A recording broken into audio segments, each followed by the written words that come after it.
My boss has been bothering me for a week to get rid of all the flies that keep buzzing around our incinerator.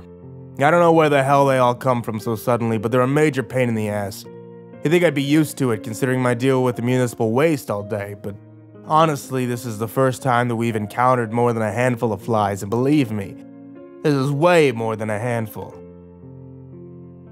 I've been trying to figure out where they're all coming from. I've been in and around all the machinery here, and it's pretty damn clean for a dump. Nothing I'd want to eat off of, obviously, but still not bad.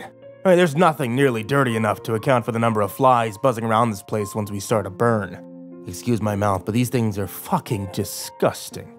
Hey, they're like big fat flies you see at the beach. When you swat them, they spatter blood all over the place. Literally, every time you kill one, it's like they're vampires or something. They're just filled with blood. They must be biting all the workmen and rats around this place. It's so gross. There's one thing that might be causing this infestation, but I think if it were the case, my boss wouldn't be bothering me about it.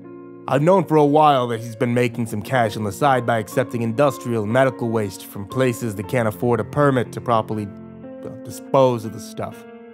He greases my palm with a couple hundred every so often, and I keep my mouth shut. I need the money, so I've kept shut up about it this whole time. Still, I can't help but think there's a connection. God knows what those medical places throw away, and if anything's gonna attract flies, it's that. Oh, if I was gonna post this with just the stuff I wrote above, but I just did our last burn of the day. I'm a little freaked out. The last burns of the day, those are when we put in extra stuff that we're not supposed to be handling. So some of the waste from a clinic or some kind of medical facility, I could tell that much, but there was also some things from the old chemical plant that were being recovered or renovated or something. I've heard rumors that the owners of the plant left terrible things in there when they went out of business, but before anyone got a chance to learn what it was, someone brought up the property and started doing renovations. They must have paid off whatever inspectors came around here because the materials they've been sending us to burn have been nasty, especially tonight. Anyway, it'd probably cost me my job if my boss knows how to use the internet well enough to read this, but what I saw worries the heck out of me. I loaded the biological and chemical waste into the incinerator and a few things happened. First, the fire burned so intensely that I worried the chimney would crack. Second, once the majority of the fire died down, the main flames from the incinerator were the only heat source. The black smoke turned bright orange for about 30 seconds. As soon as the smoke changed, every single fly in the place flew out of the room and up into the orange smoke as it billowed out and flies mixed in with it. Their bodies must have burst because I saw drops of blood raining down on the garbage. The smoke turned black again and tapered off. But on the ground where the blood from all the flies rained, the thick, heavy mushrooms sprouted almost immediately. There was a swath as far as I could see covering the things. And now every seagull around the place is going nuts or eating them. I think I see rats running towards them too. While it was all weird just a few minutes ago, I started getting scared. One of the seagulls, they must have had its fill of the mushrooms. They flew in my general direction while I watched. Excuse my language again, but it shit on the ground. And the moment it hit the dirt, more mushrooms sprouted, thin, stringy ones. Ants are already swarming around it, taking pieces away. I don't know what's happening here. It seems impossible that these things can grow so fast. There are literally thousands of birds and countless bugs eating these mushrooms that just appeared out of the blood and toxic smoke. That can't be good, right?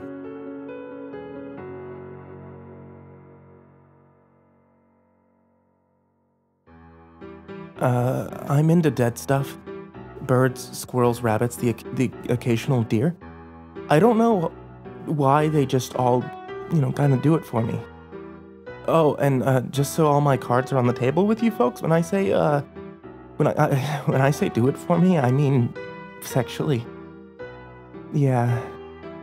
I'm not going to psychoanalyze myself and try to give some elaborate reason. Something tells me when you read this, you'll do all that for me. Not as far as I'm concerned. My attractions are victimless. See, unconventional, but victimless. I won't be ashamed for being myself. There's a reason why I'm writing this, of course. It's not to brag. I'm fairly certain that that'd be an exercise in futility. No, I'm writing this because there's something going on that I find particularly unsettling. That's right. Even I find something unsettling. So, if that raises some alarms in your head, it's probably for good reason. I guess I need to take you through my process. I know, just the kind of thing you want to read, right? Don't worry, I'm not going to get into the sticky and the salty bits. Maybe some of the sticky ones. That's just unavoidable. Let's say I'm driving on Florida's Turnpike. I'm about 50 miles south of Kissimmee, near Yeehaw Junction. It's only an hour from Disney. I'll be getting off the exit and I'll see a dead deer on the side of the road. One that's not all pumped up by an 18-wheeler. Tried those before, won't again. Yeah, anyway, I'll see the deer. I'll pull over and I'll haul the guy or the gal into the pickup. People drive by and see me doing it. Police officers and priests and school buses included. They don't care. Like I said, it's victimless. Oh, with the deer in the trunk, I will head on home. I got a small place near the swamp. It's not too swampy. There's no alligators on the porch or cubs in the kitchen. It's your typical rural Florida swampy, a basic swampy.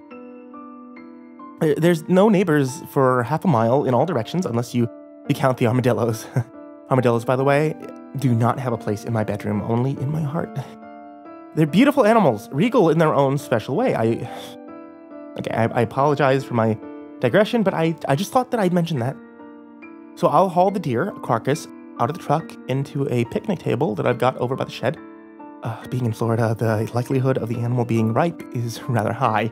While I'm not a fan of the smell, the ripening process brings what I call an added bonus to my friend. When a dead animal's been sitting out in the Florida sun, lots of flies come and lay their eggs, and those eggs hatch, and what comes out is very wriggly. I'll leave the rest to your imagination, but now we're all cut up to where we need to be. Yesterday afternoon, I had a 4-point buck on the picnic table. I don't know if it got hit by a smart car or a mini or whatever, but it was pretty good shape. Aside from its head lying on the road next to the main body. I didn't take that part. Like I promised, I'll spare you the details. We did what couples do.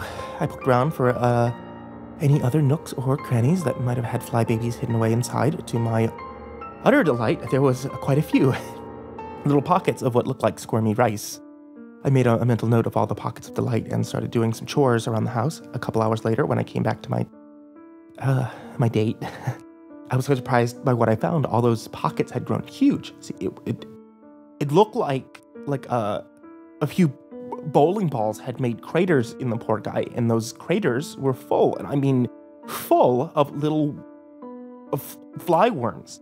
I know I said I enjoy the things because they're added bonus. However, at the rate they were going, I wouldn't have any deer left. Those guys usually last me a couple of weeks before they get too gelatinous to provide the proper friction. TMI. I gotta tell you, I've never seen anything like that before. It's like the buck had bowls inside it, and each bowl was filled to the brim with fly worms. It wasn't a total loss. Thankfully, there was still a good portion of lovable buck. but I needed to stop the spread. I went to the shed. I got my blowtorch. I figured I could cauterize the biggest of the craters to stop them from getting too big too fast. I felt bad having to torch the little guys, but I had no mood to go out and look for another date so quick. Plus, I didn't want to get dressed again, so it was too hot, and I like working around the house in the buff. It's very freeing, so I just said heck it, and I clicked on the torch and I started frying everything inside those craters. The little worms roasted down to nothing, and then the unsettling thing started to happen. As soon as the fire hit the exposed meat of the buck, thousands of full-grown flies started to pour out, like right out of the meat, as if as soon as its blood started to boil, it turned to flies. I was grossed out. Seriously, it was remarkably unpleasant. I don't like flies at all. I like their babies, but the grown-ups are too wild. They're annoying. It's like how people like kittens, but not cats.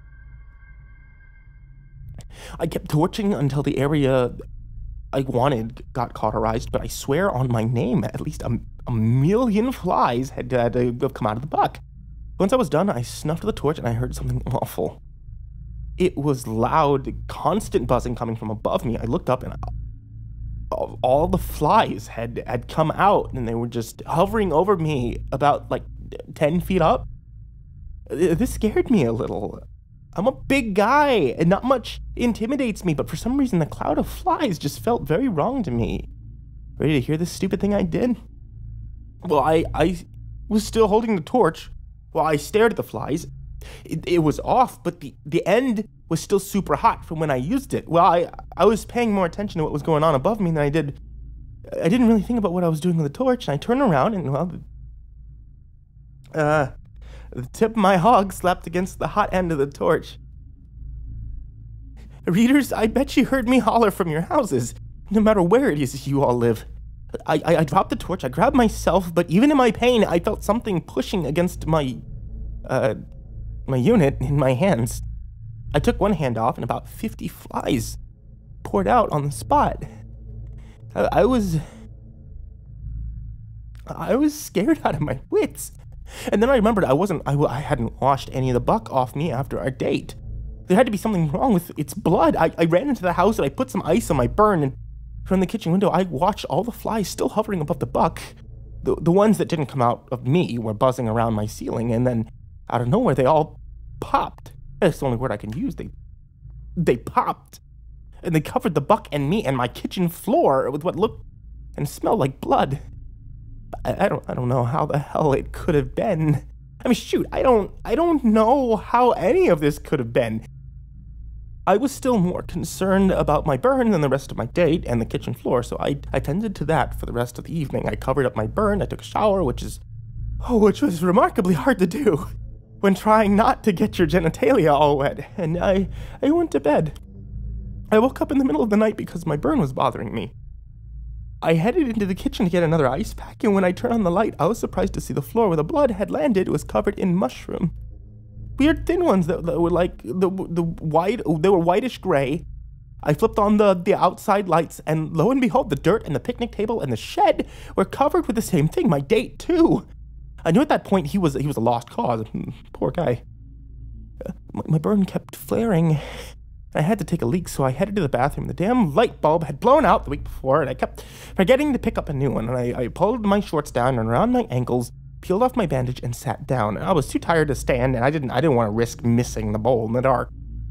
I started to relieve myself, except nothing came out, and it hurt a heck of a lot. I strained a little. I mean, not too hard. I didn't want to blow anything out. I started to get worried about my prostate. I got up, I waddled out of the bathroom back to the kitchen, the light was on, and I hollered again, because there was a cluster of those same stringy mushrooms sprouting out of the burnt tip.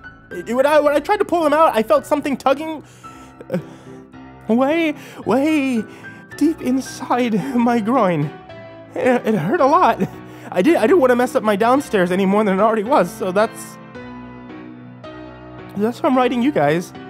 Sorry for the long story, but I just thought that you needed to hear the details so you can give me an informed opinion on any idea about what I should do.